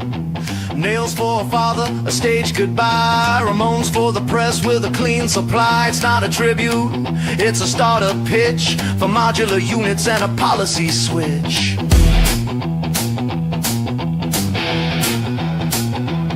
She said the lab don't take a side, just shares the facts, then lets it slide. Calls it firm and carbon free, but enrichment burns and the coolant bleeds. Says the public's stuck in testing fears, but we've lived the waste for over 50 years. We know the pledge, we've heard the stall. You don't brief the ones you dosed at all. You say, this is peacetime, not the bomb. We say you rewrote war into a calm. You say it's just the grid, it's how we grow. We say we know it grows on someone else's coal. You don't know the dose, but you stage the show. Called it clean, but it plugs in the coal. Filed your wins on the public's back.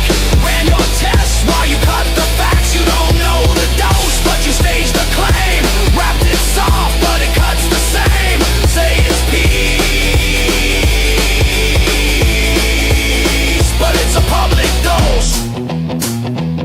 She said, we don't take sides, we develop the data, we support innovation, we don't pick winners, we read the filings, we saw the funding, we heard the script, and we know what it says. You don't know the dose, but you stage the show. Called it clean, but it plugs in the coal. Filed your wins on the public's back. Ran your tests while you cut the facts. You don't know the dose, but you stage the claim. Wrapped it soft, but it cuts the same. Say it's peace, but it's a public dose. Not your outreach, not your post, not your model, not your boast, not your build out, not your grace. We remember every trace.